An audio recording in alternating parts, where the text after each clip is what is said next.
Look at this chart.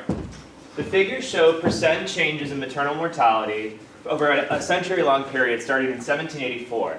Now, if you focus on AKH Vienna, you'll see that there was actually a precipitous drop somewhere in the mid-century. When we isolate for several factors, we discover that it probably had something to do with the discovery of the infectious properties of medical equipment by Dr. Ignaz Semmelweis in the mid-century.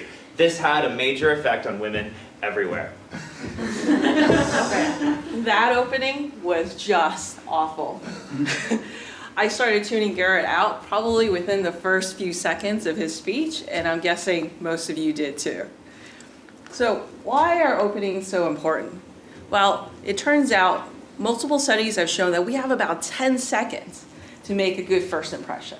That means if our first slide and the first few sentences out of our mouth don't capture our audience attention, we've probably lost them.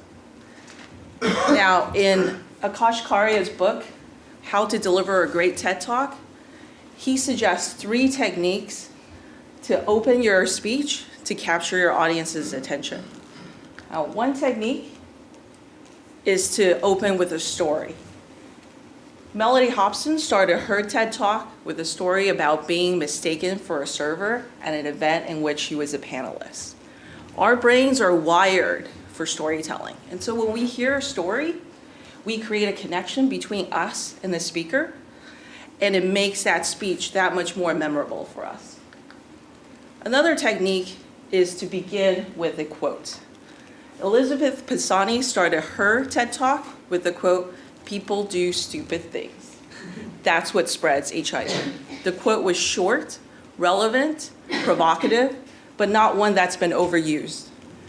And it was impactful because it was from an authority on HIV, and it was her words. A third technique is to start your talk with a question. Kelly McGonigal began her TED Talk with questions on how much stress each person in the audience had experienced in the past year. By asking questions and giving people the time to think of a response, she engaged her audience and made her talk more relevant for them.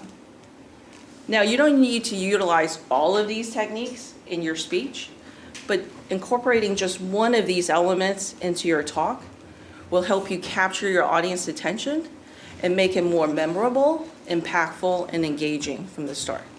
So Garrett, do you want to give it another shot? Sure, I'll try. Imagine it's 1849 and you're lying in a hospital bed. It's actually a very uncomfortable bed, more like a cart. And you look to your left and to your right and you see a row of women who, like you, have been pregnant for about 9 months. And you know that today is going to be a very important day in your life. A nurse carts you into a smaller room. It's very cramped. And you smell iodine. It's a pungent, horrible odor. You hear cries and screams from a hallway. And you wonder, as the doctor comes in with giant forceps and this scary metal device, is this going to be my last day on Earth? Actually, the question is a very relevant one. If you're a woman in Vienna in 1849 and you're expecting a child, your chance of dying in the next 48 hours is 1 in 5. That means that if there are 50 women giving birth, 10 of them will be dead within the next 48 hours. But that all changed in the next year with the discovery of the infectious properties of medical equipment, that sharing medical equipment from corpses to live women giving birth caused infection, which killed mothers. This caused maternal mortality rates to drop to 1 in 50. It was very significant. But this was all contingent on the communication skills of one doctor named Ignaz Semmelweis. Now, I think that we can all agree that that was a much better opening. Strong openings allow us to connect with our audience and set the tone for the rest of our presentation. Strong closings, however, are no less important. Allow me to demonstrate by finishing the story. Dr. Semmelweis was an early pioneer of antiseptic practices in hospitals. However, he waited 10 years to publish his results. His results were rejected by the medical community because they had no basis in current theory. He castigated his colleagues, accusing them of murder, and they in turn conspired to have him committed to a mental institution where he died 2 weeks later of an infection. Thank you so much. It's been a pleasure presenting before you today. Whoa. Wait a minute. Dr. Semmelweis's story may have had an abrupt and bad ending, but that's no way to end a presentation. Conclusions are just as important as introductions. Oftentimes we spend so much time designing and preparing our beginnings that then we rush through and forget our endings. But the last words out of your mouth are going to be what your audience remember when they walk out of the door. So your conclusion should contain your central message so it's freshest in your listener's mind.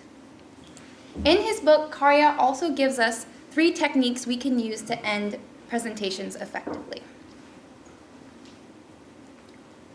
Can anyone tell me where this quote is from? Abraham Lincoln. That's right. This is the last line of the Gettysburg Address. In this speech, which is now cited as one of the most famous speeches in all of history, Lincoln ended and left his listeners with a message of hope as big and bright as the Civil War was dark and painful. 200 years later, we still remember this message of hope. So the first task that Karya gives us is to end with a hope for a better future. Second, sell the benefits. 1,000 songs in your pocket. We all remember this catchphrase from Steve Jobs' Apple product launch that we watched earlier this quarter. By repeating this line, 1,000 songs in your pocket, over and over, he made sure that his audience knew the benefit they would get if they bought that iPod Nano. And 3, call to action. Ultimately, your conclusion should have some sort of instructions for your audience to take away and act on. Whether that's to learn CPR, to submit your self-critique on time, or to wash your hands before surgery, your call to action should be simple and easy to remember. Simple and easy to remember. That's not exactly how I would describe the previous slide.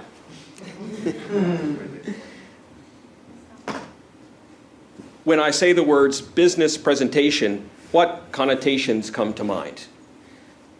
Boring, difficult to remember, maybe death by PowerPoint. We can do much better than that by using these simple techniques. We can create beginnings that compel our audiences and endings that leave our audiences with what we want them to remember. To me, the moral of the story of Dr. Semmelweis is that how we communicate really matters. He was right, but he failed to persuade. The way you communicate is important. Your life may not depend on it, but your effectiveness as a business person surely does.